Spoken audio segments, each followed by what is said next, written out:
Então, boa tarde. Eu sou a Marina, agora vindo no grupo como pós-doc com o Thiago. E eu vou apresentar geral, assim, um pouco sobre mim, assim, um pouco sobre a minha trajetória acadêmica e também falar um pouquinho sobre sementes, os testes de análise de sementes. E aí vocês me perguntam qualquer coisa. Só para dar um panorama geral, não sei quanto tempo ainda tem, mas dar um panorama geral dos testes de sementes. Aí vocês me perguntam aí com tranquilidade, que isso aí foram muitas horas de laboratório fazendo, então tá bem fresco, vamos dizer assim, né? Dá para sonhar com isso, tá sossegado, assim. Então, assim, a gente diz que a semente, ela tem 4 atributos, né, para ter qualidade. Então, não existe qualidade, por exemplo, fisiológica. O potencial fisiológico, que seria germinação e vigor. Germinação a semente está viável, ela sobrevive. A vigor de que forma ela se expressa. Tem aquele vigor, né? Em outras palavras, ela desenvolve rápido, ela consegue ser uniforme junto com as outras. Então, o vigor, ele é um conjunto de características. Você não faz um teste e fala, essa semente tem mais vigor. O vigor é sempre comparativo. Então, você tem, 2 lotes de sementes, essa é mais vigorosa que essa. Mas dizer que o vigor da semente é tal não faz sentido nenhum. Ele é sempre comparativo com outras coisas. Tem mais ou menos do que o quê, né? Então, a germinação é um requisito obrigatório para comercializar uma semente. Toda empresa tem que fornecer certas informações, né? E o vigor é uma medida mais interna da empresa para controle de qualidade interno, assim. Mas não quer dizer que 2 sementes no mesmo porcentagem de germinação, elas tenham o mesmo vigor. Às vezes a porcentagem de germinação é a mesma, mas o vigor é diferente. E isso tá ali no meio, daí você vem com os testes para tentar entender isso, né? Então, os 4 atributos o genético, o fisiológico, físico, aspectos físicos, pureza física, e a sanidade. Tudo isso compõe a qualidade das sementes. Então, a gente está focando um pouco mais no potencial fisiológico, que é teste de germinação e testes de vigor. Aí, isso é em vista de uniformidade e o estabelecimento do estande o mais rápido possível, porque aí a semente está menos vulnerável, e a plântula, a condições intempéries ambientais, né?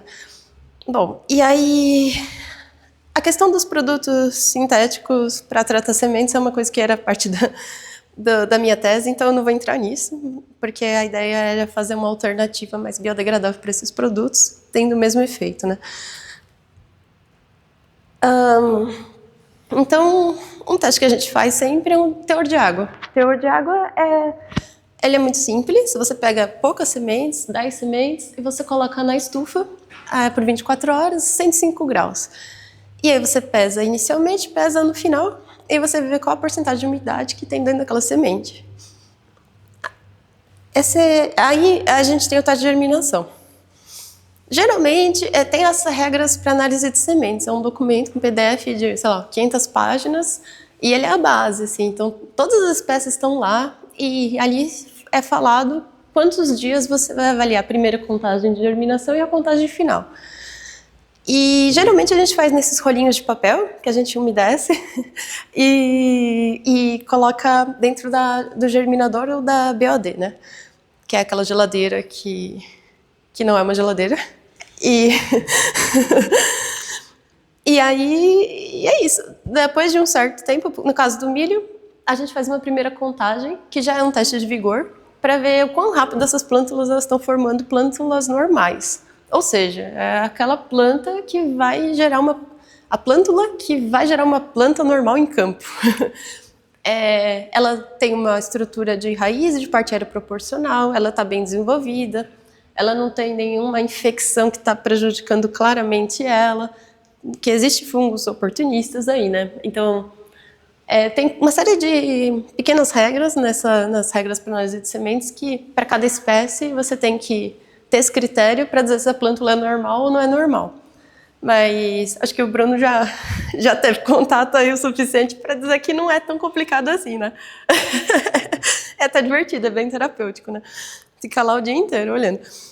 Aí, então esse é o teste de germinação. Se a semente é muito pequena, a gente faz em caixas plásticas, assim, com papel que a gente chama de papel mata-borrão, que é umedecido em água também. E coloca essas caixinhas lá no germinador também. Quando a semente é maior, a gente usa o papel germiteste, né? O teste de frio, por exemplo, para milho, ele é um teste mais usado. Então, ele vai ter a mesma forma de fazer que um teste de germinação, só que ele tem solo junto. Ou mistura de solo e areia, ou só solo, né? A ideia aqui é que você deixa as sementes em condição, entre aspas, de campo, assim, no sentido de ter contato com fungos, por exemplo, contato com o solo que foi retirado de uma área agricultável. E você deixa essas sementes 10 dias a 10 graus por 7 dias, no caso do milho. Então fica bem frio, ela não vai germinar, mas aí depois você muda essa temperatura para 25 graus e aí a semente vai germinar. Então, é um teste de vigor. Você avalia essa resistência da semente a condições adversas com isso. Ele é avaliado igual o teste de germinação, assim, só faz mais sujeira na bancada. Tem um envelhecimento acelerado, que a Ariane já teve contato. Você já fez, não foi? Não? Ah, tá. Não, mas você já fez, já. Essas caixinhas, elas não tem muito segredo, na verdade. É uma camada de água de 30 ml embaixo. E, obviamente, embaixo, né? Aí tem uma telinha dentro da caixinha e as sementes ficam ali. Elas não podem entrar em contato direto com a água. A soja, por exemplo, ela tem muita chance de ter dano por embebição, quando a absorção de água é muito rápida. O milho um pouco menos, mas elas não devem estar em contato direto, assim, nesse caso. Porque aqui a gente vai colocar alta temperatura e alta umidade, bem alto mesmo. E essas sementes vão deteriorar rapidamente, porque elas vão respirar muito rápido e elas vão comprometer toda a membrana dela ali, que estrutura ela, né, de fato. Então ela fica muito vulnerável, né? Então a ideia é exatamente essa. Deixar ela numa condição bem adversa e ver quanto que ela vai responder, né? Aí você instala o teste de germinação igual e vê quantas plântulas normais. Aí a germinação vai ser bem menor, né? O que é esperado, no caso, né? Mas aí você pode comparar com outros lotes e ver qual foi melhor, pior, um alto vigor com baixo vigor. Aí, quando a gente faz a germinação, a gente também pode avaliar o comprimento das plântulas, que lá no laboratório de imagens a gente tem esse scanner, que é o SVIS, esse programa, ou o Vigor S, que é para soja. E aí você pode desenhar na plântula, você transfere todos para um papel EVA e você pode desenhar o comprimento dela, da raiz, uma por uma. Na soja não precisa porque é automatizado. Para as outras culturas, se você fizer o doutorado com elas, você vai fazer manualmente por vários dias. Então, a vantagem é que você não precisa fazer tudo no mesmo dia com uma régua e ficar mais de 18 horas fazendo isso, né? Aí, então, aqui você pode fazer aos poucos. E aí você desenha e você tira o índice de vigor e você tira os comprimentos, faz a média.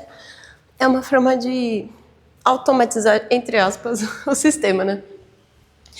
Tem o teste de emergência em areia, também geralmente é que nem o de germinação, 4 repetições, 50 sementes, mais ou menos. E esse teste é em areia. Pode ser areia com solo também. Aqui a gente faz com areia. E basicamente você planta as sementes, 4 repetições de 50. E aí você pode avaliar, por exemplo, o índice de velocidade de germinação, que é todo dia você conta quantas plântulas emergiram. Aí, na contagem final, você vê quantas emergiram no total. Esse é o seu resultado final, né? Então, e tem a emergência em campo, que é fazer a mesma coisa, mas embaixo do sol e da chuva. E aí, a gente também fez aqui, cada linha é uma repetição do tratamento, está em blocos, né? E aí, você vê quantas plântulas emergiram ao final de 15 dias, basicamente. E os testes de sanidade, que é o preferido de todos, né? Ironia à parte. Mas é basicamente um papel é um papel filtro também, mas mais fino, que você umedece. Você coloca sementes nessa placa. Você pode ou não congelar, no caso do milho congela, porque senão a plântula cresce e dá um soco lá na placa, dá tudo errado. Então você mata a semente por 24 horas, de fato, assim. Mas o que acontece? Os fungos, eles são seeds-borne, não sei traduzir isso agora. Eles vêm da semente, são transmitidos pela semente. E aí, o que acontece? Esses fungos, eles já foram transmitidos em campo. Então, é um fungo que, se a semente está em condições de umidade que vão favorecer o fungo, ele vai se expressar. E se a semente não está com vigor bom, ou se ela está, mesmo que ela esteja, ela não... Esse fungo vai tomar conta dela. Então, Fusarium e Acrimonium são fungos que são de campo, por exemplo. Aspergillus e Penicillium, que são esses verdes aqui, são de armazenamento. Foram esses que eu avaliei na minha tese, no caso, mas tem vários, depende da cultura que você está. E aí você basicamente semeia essas sementes e congela por 24 horas e depois descongela e deixa ela hidratando por 7 dias. Aí é o tempo do fungo se desenvolver. Aí você vai ver em cada semente pela lupa e confirma no microscópio, né, se essa semente, quanto tem de fungo nessa semente. Na verdade, é assim, Fusarium, essa semente tem ou não tem? Ela tem. Então você anota lá Fusarium. Essa semente também pode ter mais fungos, pode ter Penicillium, pode ter... Tá tudo misturado, então demora para fazer. Mas basicamente isso, você vê a ocorrência nas sementes. Quantos fungos tem? Quanto por cento tem naquela sua amostra? E basicamente é isso, eu espero que eu não tenha me estendido muito. Mas... a semente é uma metáfora muito grande, né? Então a gente tenta sempre lembrar dela quando dá algum problema, né? Você pensa, eu estou semeando meu futuro, eu estou semeando meu futuro. Aí você olha para ela, você encara ela e fala, a gente se entende, a gente sabe assim. Mas é isso, quero agradecer a oportunidade de falar com vocês. E aí pode perguntar. Legal.